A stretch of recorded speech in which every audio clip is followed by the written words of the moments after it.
are around themselves, that information will be going on from the coaches, but they've got the quality, you know, say to those flair players, those players, this is your moment. Can you win as a match? No one wants it to go to penalties, because it's not a nice way to then go out of to kind of lose a match of this stature, you know. So I think it's massive, the information at these little moments that the players have to stay concentrated. Yeah, a number of players on yellow cards as well. Discipline so important. The second half of extra time at the Kassam Stadium here on your home of the EFL. Who will come through, Oxford United or Portsmouth? Let's find out with Chris Owellamo. But first, Jim Proudfoot. Well, Wycombe and Fleetwood still no closer to knowing who will be facing them at Wembley. Wycombe-Fleetwood game, the second leg has been delayed 15 minutes because this one's overrunning. And so that one kicks off at 7:45 tonight. We're back underway, second period of extra time. And it is still 1-1. Ajay for Oxford, who felt as though he should have had a penalty right at the end of normal time. Just trying to hold it up. Oxford bringing it forward. They're kicking from right to left in their yellow and dark blue shirts. Portsmouth in their traditional blue shirts, white shorts, red socks, kicking from left to right. And the ball worked through the midfield for Cannon. Cannon to James Bolton, the fullback. It's got Williams to his right-hand side. That is the pass that he plays. And now Williams will take it in off the touchline and play it back to Cannon again. High ball forward from McGeehan. And the offside flag is up. It's good invention, good vision. But Curtis just went too early. And it is a free kick for the offside, which Oxford will take on the edge of their own penalty area. Yeah, you know, McGeehan, he's got that pass, hasn't he? You know, he's dropping really deep to get it. And it was a great little run from Curtis. But again, you just got to look across the line. But McGeehan, fantastic pass in as well. And Curtis should be just taking it on the chest, onside, and taking it into the goal of Eastwood there. But yeah, I say poor play when you can't be offside there. Free kick taken by Eastwood. Headed away by Burgess on the edge of the penalty area. Ford trying to help it back forward. Matty Taylor making something out of nothing, then catches McGeehan. And that's a free kick to Portsmouth. And Burgess just indicating that he felt that Taylor went in high over the top there with the studs of his right boot. And the referee's got another decision to make. Now, judging by what we've seen so far, it will be a yellow. Indeed it is. I think that's probably the right decision, but it was a very angry reaction from the Portsmouth players, and it was late at best. Yeah, you know, Matt Taylor, he's got that in him, hasn't he? He's got that little bit of temper, you know, and he's trying to explain to the referee that he's went with the outside, not the studs. But I think rightfully so. Referee, good position, and again, got the decision right. Yellow card. Well, Darren England's the man that takes charge. He was the official for the East Midlands derby on Saturday, where he sent off Martin Waghorn in a dramatic period of stoppage time. Is there going to be drama in extra time of this game?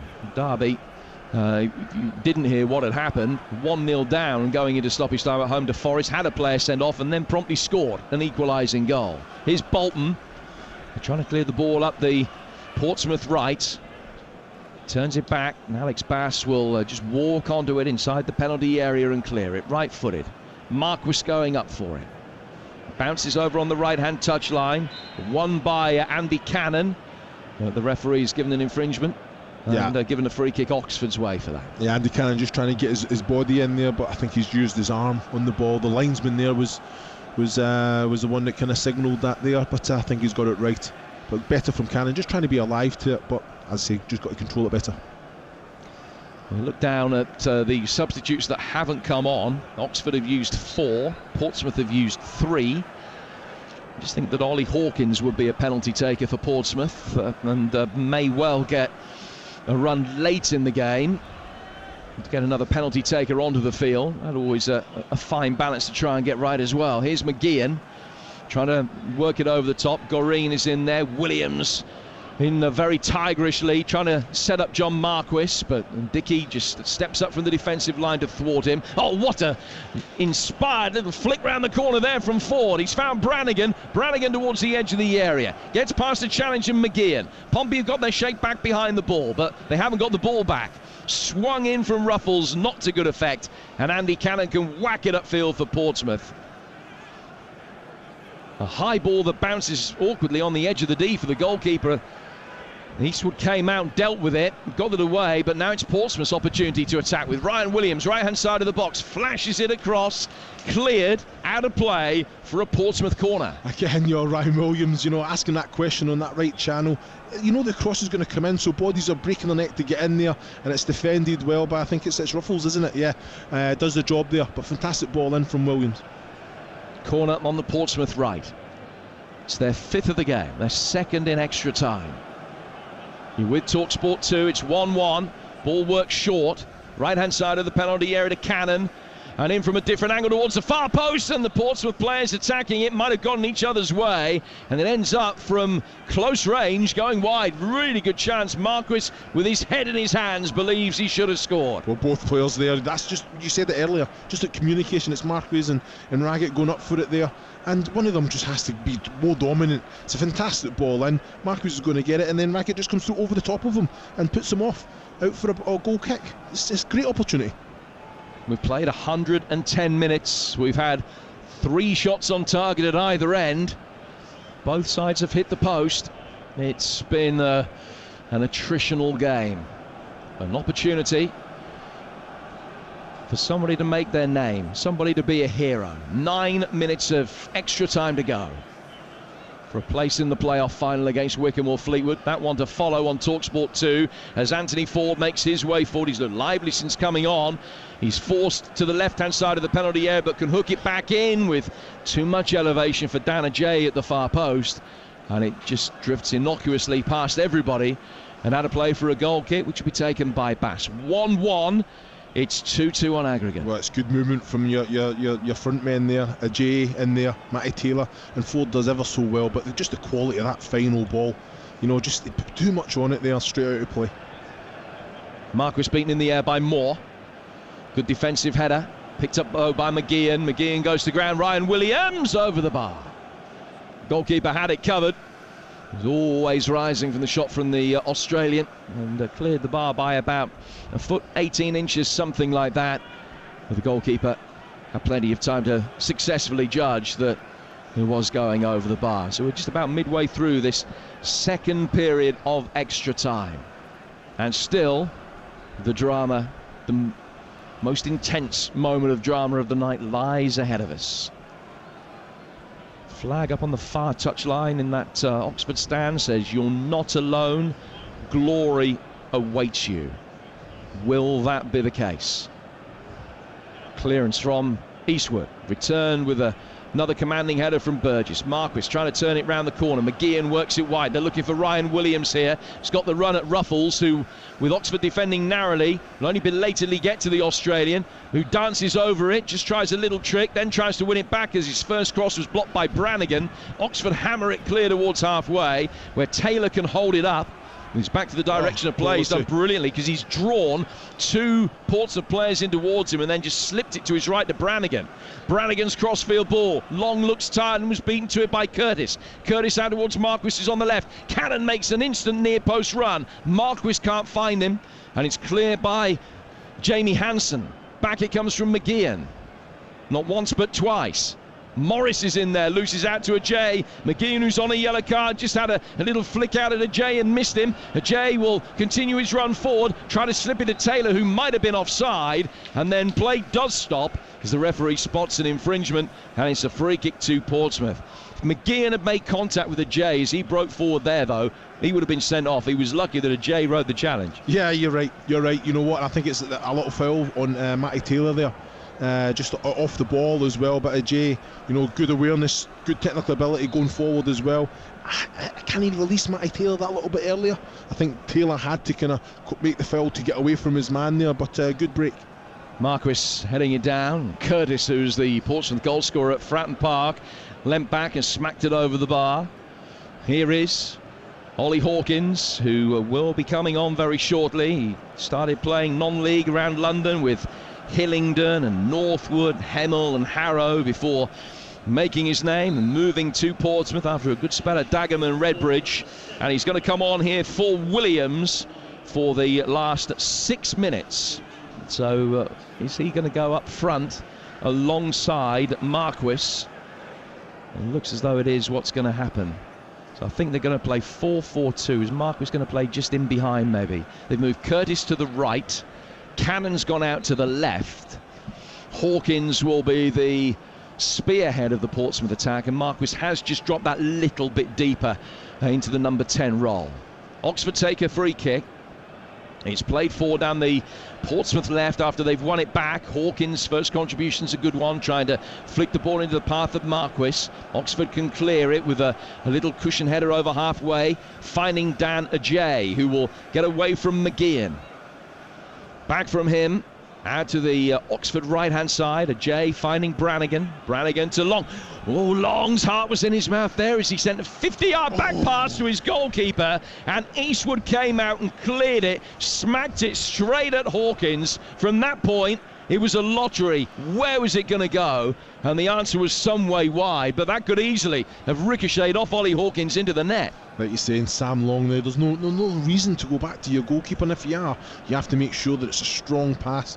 I see Ollie Hawkins onto it there, and it's Eastwood comes out, and like you say, he's put the pressure on his goalkeeper there, that, as I say, he's cleared it off of Ollie Hawkins, and it could have went anywhere, but like you say, alive to it. Hawkins, come on, again, just it was poor defence player from Sam Long there.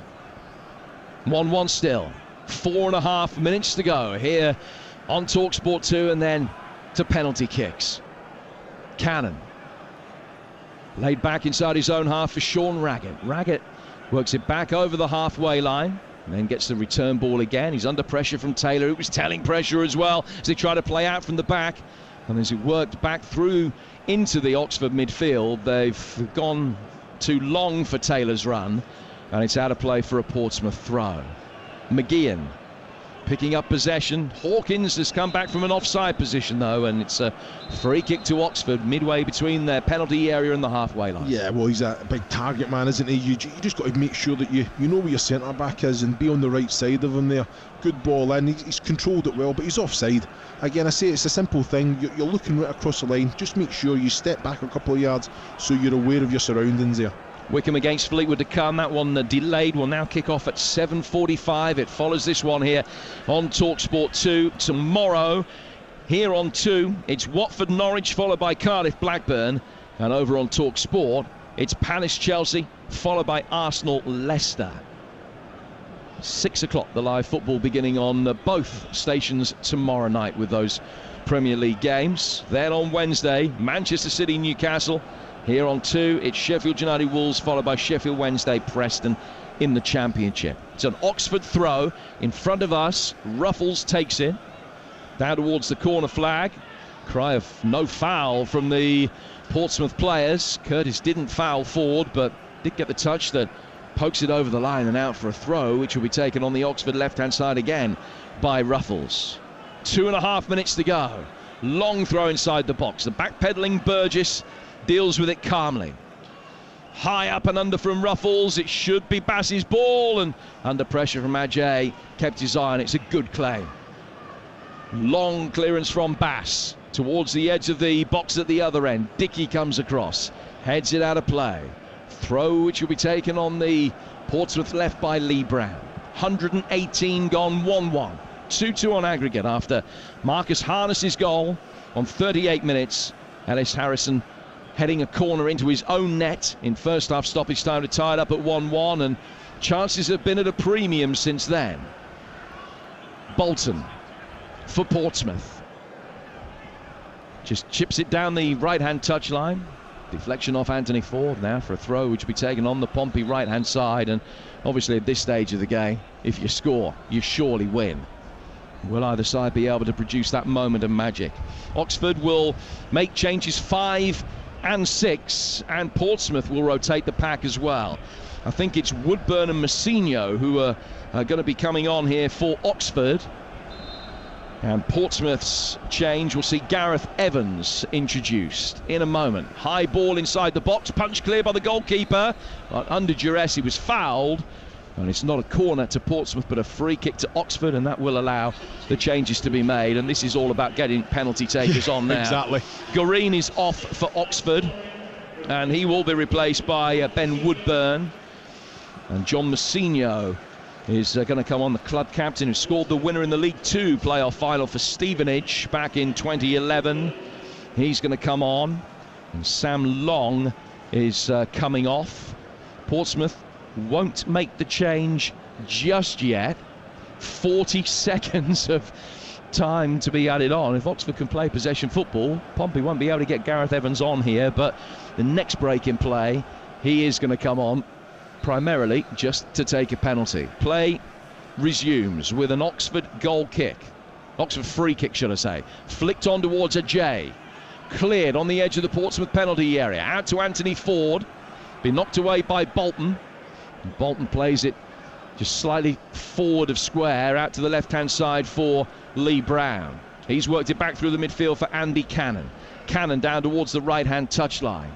Just about to go into stoppage time at the end of extra time here. 1-1 still the scoreline, as it's been for a long time now, for 75 minutes. Oxford in their left-back position with the experienced Massinho. Plays it forward. Off Curtis and out of play for a throw which will allow Portsmouth the chance to make that change. And it is Evans for Bolton. And that's the final change of the game. Play will resume in a moment with an Oxford throw, and then in a matter of seconds after that it'll be the full-time whistle and the penalty shootout, unless there's one very late dramatic moment. Long throw down the left-hand touchline, headed on by Curtis, back over the top from Burgess. Oxford again deal with the threat. Moore heads it away, out for a throw. Still time to take it. It's Gareth Evans that will come across. We're in the second minute of stoppage time at the end of extra time. Back to Evans, and his is the last touch. And 4 games between these two sides this season in various competitions have ended all square. No surprise that the team that makes it through to the League One playoff final will be decided on penalties. Oxford 1, Portsmouth 1 after extra time, 2-2 on aggregate, and the penalty shootout is next. Jim, thank you. Back with Chris and Jim in a second once we finally see who will conquer between Oxford United and Portsmouth. We're off to Adams Park. Calling that action for TalkSport to Ian Danter. Yeah, well, let's recap the team news. And Wycombe are unchanged from the win on Friday. Ryan Alsop is the keeper. Jack Grimmer, Anthony Stewart, Darius Charles and Joe Jacobson in the back four. Dominic Gape and Nnamdi Ofobo in front of the back four. And then David Wheeler, Matt Bloomfield and Fred Onyedinma in behind. Alex Samuel, who leads the line. One change for Fleetwood. That's enforced due to the red card for Louis Coyle. Danny Andrew comes in to replace him. Alex Cairns is the Cod Army keeper. Callum Connolly, Harry Suter and Lewis Gibson, 3 at the back. And then Wes Burns, Paul Coots, Glenn Whelan and the aforementioned Danny Andrew in midfield. Josh Morris and Barry Mackay either side of Ched Evans up front. We're underway once you're done at the Kazam Stadium. Dan, it is Wycombe against Fleetwood. 4-1 they lead, of course, Gareth Ainsworth's side on aggregate heading into that game. Kicking off about 10 minutes from now here on your home, the EFL Talk Sport 2 at the Kazam. Still so much to decide. Chris Owelamo. It's going to be penalties. Time to be a hero. Yeah, it's difficult. You're out there. You've got to make sure that you have the bottle. I think the players now they're already asking themselves. There's some that's very confident and putting their name forward, and there's some that's just trying not to make eye contact at the minute. You've seen it, haven't you? You've seen it so many times before. Yeah. You know what? But it's just one of them. You go out there. You're in it together. It's just that moment, don't have any doubts. Wherever you're going to put it, you make your mind up early, don't change your mind. You hear these stories time and time again. They change their mind last minute. It's just one of them. Like Jim called it, early doors, extra time penalties before a ball was kicked. And it's I think that's how tight these two teams have been all season. Interesting, isn't it? Managers Kenny Jackett getting Gareth Evans on with about 30 seconds to go. He'll probably take one of the 5. I imagine John Massinho, club captain, real club servant at Oxford, he's brought on by Carl Robinson because he wants Massinho to take one of the 5. He's looking at his options, he's looking for 5, but really he wants 7, 8, 9 of them to step up and say, I'm ready to take one for you. They'll have been practicing, won't they, Chris? They'll have spent some time, I have no doubt. Yeah, both sets. I think it's one of those things. I think both managers know how tight this game is. Well, the players will. This is something that they do. I think even normally at the end of most sessions, players like to take their penalties and kind of practice that.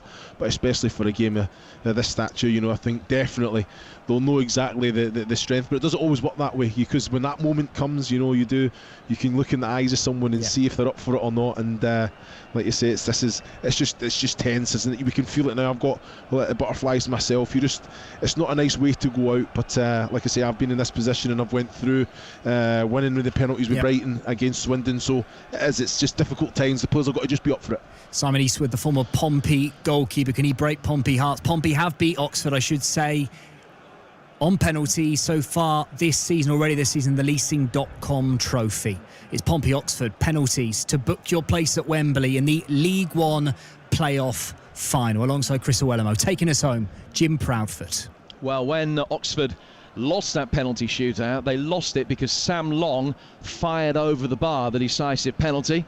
Who was the player that was replaced right at the end of extra time so that they could get a penalty taker on? Sam Long. Sorry, Tony, it's not happening again. No chance for Stuart Pearce, like retribution for Sam Long. The shootout will be, by the look of it, away to our right-hand side. So that's in front of the East Stand and in front of the cardboard army of Oxford supporters. And both the goalkeepers, both in green, make their ways forward. There's a little look from one to the other. I would imagine that Simon Eastwood and Alex Bass's paths probably just about crossed. When Eastwood was at Fratton Park, Bass would have been down in the youth teams. Both goalkeepers actually just being spoken to now by referee Darren England, as they're reminded of the rules in terms of encroachment and exactly what they can and can't do. It will be Portsmouth to go first. And John Marquis has actually, not knowing that the goalkeepers were going to be spoken to, mistimed his run forward here towards the penalty spot, because he's picked up the ball, has had a long time to think about this now. But he spots it down. It will be Marquis to go first for Portsmouth. A penalty shootout for the opportunity to go to Wembley to meet Wycombe or Fleetwood. Will it be Oxford or will it be Portsmouth to beat them on penalties here for the second time this season? It's Marquis that's going to go first against Simon Eastwood. He takes 3, 4, 5 steps back. It'll be a right-footed shot. Eastwood bobbing up and down on his line, and he's put him the wrong way. It's an excellent penalty from Marquis into the bottom right-hand corner. Eastwood committed himself, dived to his right. The ball went to his left, and it's 1-0 to Portsmouth after the first penalty. Great penalty. I think composed as he took his steps, but good, strong penalty, sent the keeper the wrong way. Very nonchalantly. Fantastic penalty. I think it's Jamie Hansen who's going to go first here for Oxford United. A pass in the lime green goalkeeping garb for Portsmouth. Referee happy that the ball has been spotted down. It's a straighter run up here for the Oxford player. A chance to tie it up at 1-1 after one penalty apiece, and just waiting for Bass to commit himself. And then he fired it pretty centrally into the roof of the net, and it's all square. Well, as cool as you like you say, to be able to stop and wait for Bass to go down, to actually hit it strong, hard and high, and near central of the goal. Fantastic penalty again. Good standard. Well, this will be Gareth Evans' first touch of the night, coming on as a substitute right at the end of extra time. Another right-footed penalty. Nobody's missed yet after one apiece. It's Evans against Eastwood, and he's sent it into the bottom right-hand corner with aplomb. Eastwood's gone the wrong way on both so far, and still we're waiting for the first miss. 2-1 Portsmouth. Gareth, well, there you go. That's exactly why he was brought on. Say he had no doubt. The way that he struck it as well, to the right. You know what? It's not a bad height as well for the keeper, but Eastwood did go the wrong way. But fantastic penalty there from Evans. So Marquis and Evans have scored for Portsmouth. Woodburn scored for Oxford. And now an opportunity for Oxford to restore parity. Make it 2-2. Alex Bass on his line. Both hands out. Staying very, very still. And the penalty just creeps into the bottom left-hand corner. Fortart might have been in his mouth for a moment there because he didn't strike it with aplomb. Huge amount of power or conviction, but it went in. 2-2 after 2. Again, very well struck penalty to the really hard bottom left. Alex Bass went the right way but couldn't get a hand on it. Very, very well struck. We've had 4 right footers so far, and it's going to be Lee Brown with his left foot this time. All 4 penalties have gone in up to this point. Whistle goes. Brown with power. That's a really good penalty. As the goalkeeper dived this time to his right-hand side, Brown saw him coming and rifled it straight down the middle. 3-2 to Portsmouth. Nobody's missed yet. And next up for Oxford, it's Matty Taylor, who scored in the first 2 games between these 2 sides this season. Oxford's leading scorer with 17 for his hometown club. This will matter a great deal for him for personal as well as professional reasons. Just not happy, Taylor himself, with the spotting of the ball to start with, readjusts in. And now stands hands on hips on the edge of the penalty area. It's Taylor against Bass to make it 3-3. Another excellent penalty, hit with real power. Bass close to it, but he was just beaten. They absolutely larruped the ball into the roof of the net, and still the penalties have been perfection. 3 each. The power on that from Matty Taylor, he's went high and hard, hasn't he? But Bass has stayed tall. To be fair, there was too much power for him on it to get his hand on it. But he did. He was aware that he was actually going to go just power, but couldn't react quick enough, Bass. Next up, Cameron McGeehan, who lost the playoff semi-final with Scunthorpe a couple of years ago. And the player on loan from Barnsley. Looks a little bit nervous, right-footed, a slightly jittery start to the run-up, and he's saved by Eastwood, diving to his right-hand side. McGeehan couldn't find the corner. Eastwood down quickly, went the right way, stopped it. It's advantage, Oxford United. Well, you called it, Jim. You said that. Just body language, looked a little bit nervous, didn't he? He'd done his little quick steps, and I think he made it kind of obvious that he was going to come across himself. And again, great save by Eastwood, and kept control of the ball as well. Fantastic.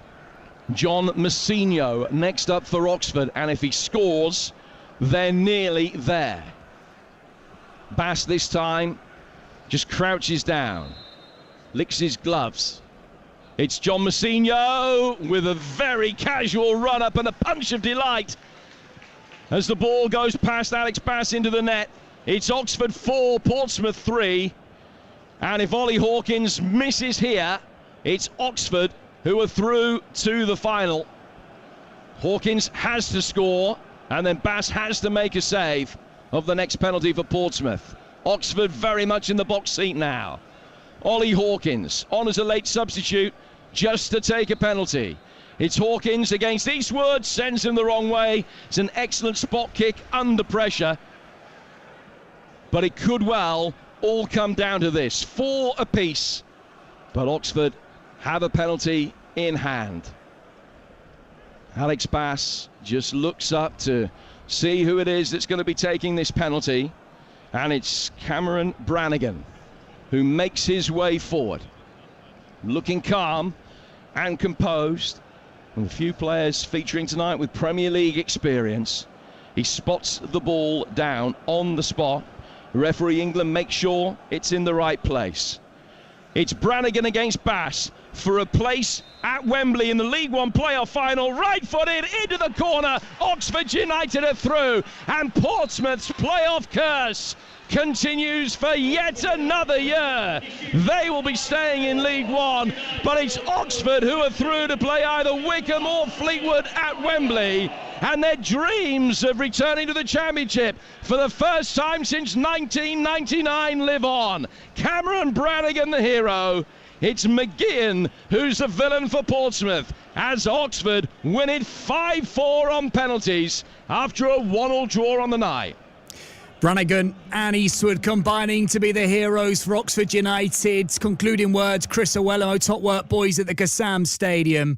So little to divide these 2 clubs over a couple of games throughout the season. It was destined, Chris, that it was always going to take penalties to separate these 2 in the playoffs. Yeah, as I think as tight as it was, it's fantastic for Oxford to go through. They never really performed well, but again, two two performances, and they're in the final. You know, they've got a lot more to show, and again the composure that they showed for the penalties there, excellent. But it's a real hard way to go out, and I'm just looking down at Kenny Jackett now. It's difficult. The players look dejected, and he's got to pick them up again, you know. And it's just one of those things. Disappointing way to go, but absolutely delighted for Oxford. And I say I can't say they deserved it, but the quality of the penalties got them through.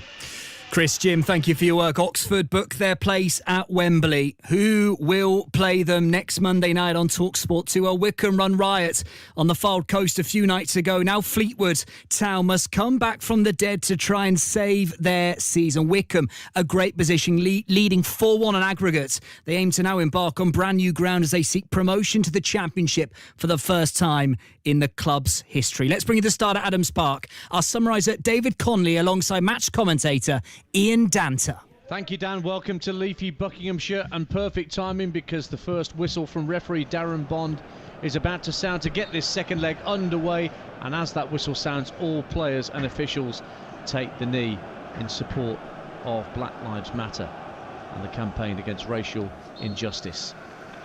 The second blow of the whistle gets everybody back to their feet, and Wycombe will be kicking towards the BMI Terrace, the home end, away to our right-hand side in this first half. They normally like to do that in the second half of games, wearing their traditional blue quarter shirts with dark and light blue, and Fleetwood Town also wearing their traditional first choice colours of red shirts, shorts and socks with white sleeves. So 4-1, remember, is the match situation from that extraordinary first 90 minutes that we brought you on TalkSport 2 Friday night from Highbury.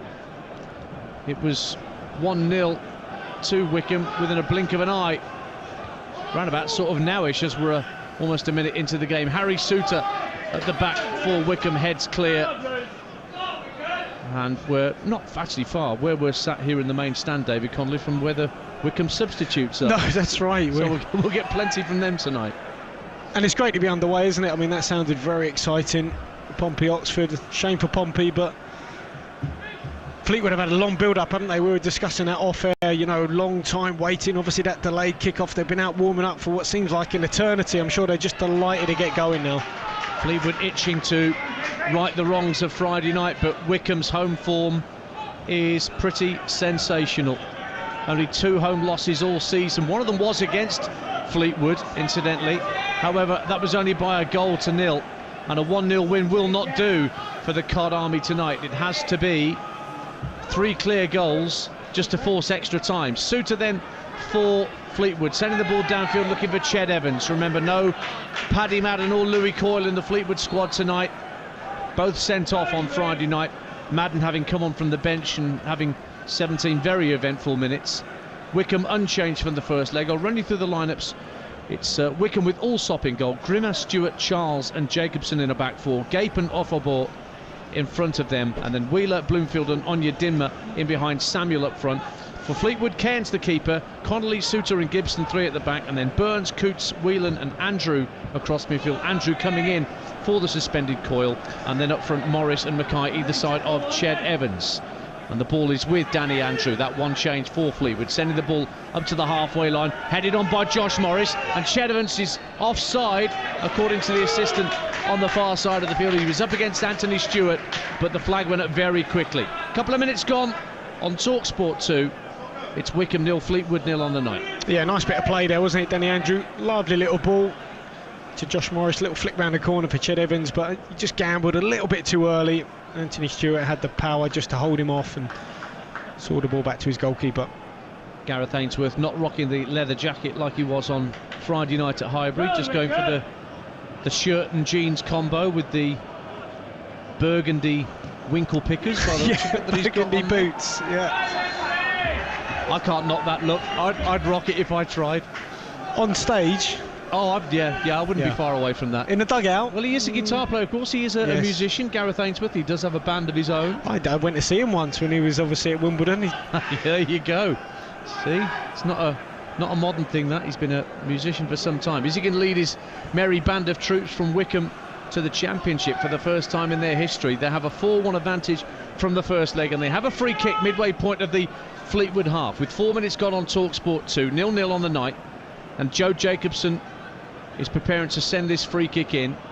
Fleetwood trying to hold their line at the edge of the 18-yard box. Stewart is round the back furthest forward. It's headed away by Glenn Whelan, but picked up by Offerball, charging down the right-hand side of the box, trying to get better of Josh Morris. He's kept the ball in play somehow, right by the corner flag with Josh Morris at his back. Then he tries to send the cross in and win the corner. It actually deflects off his stomach last of all and goes behind for a Fleetwood goal kick. 0-0. Yeah, he's unlucky there, wasn't he? I mean, Jacobson, terrific little in-swinging delivery, but here's Cairn, the goalkeeper, just trying to restart play, get the ball in motion. They need to get a goal. I wouldn't say early, but I think probably within the hour, you know, certainly to make a game of it. Wes Burns, who showed plenty of pace on Friday night at times, looking to take on Jacobson. Down the Fleetwood right. He's going for the byline.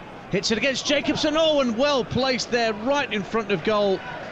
Great chance, but it couldn't be taken.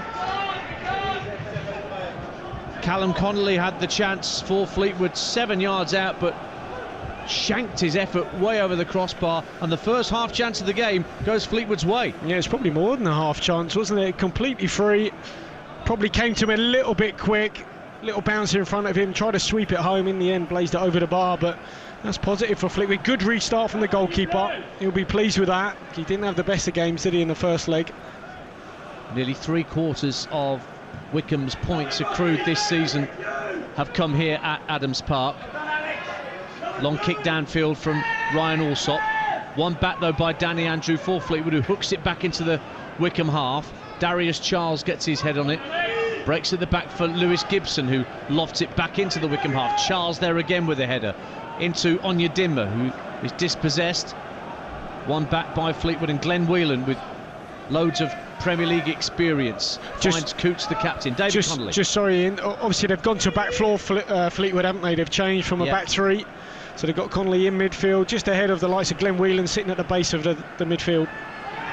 Now Fleetwood have won themselves a free kick. Coots has brought down 25 yards out, and they're trying to keep the tempo high in these early stages, the Cod Army, and they have a free kick that Josh Morris will fancy from this distance. David Connolly, it's to the right of centre and probably about 30 yards out. TalkSport 2, 0-0. Yeah, I mean, it's a shooting opportunity, but I don't know if we'd be better off trying to deliver into the area. I mean, Suter's going over to him, maybe to say that.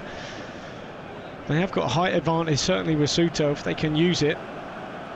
Suter's got a height advantage over everybody else in the country. He's one of those, he's like Nikola Zigic or Peter Crouch. He's got to be 6'7", Harry Suter, former Stoke youngster, and he's standing at the front of the line of Fleetwood players. But here comes the free kick from Morris, and it's over the top and lands in the NHS banner behind the goal away to our left in the Lord's BM stand here at Adams Park. It's TalkSport 2.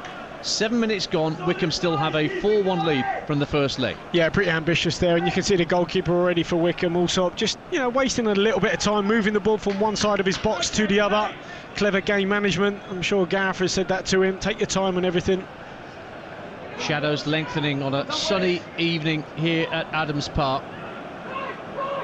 And it's Connolly, who, as David Connolly's rightly said, is playing in midfield tonight. He was one of 3 centre-halves on Friday.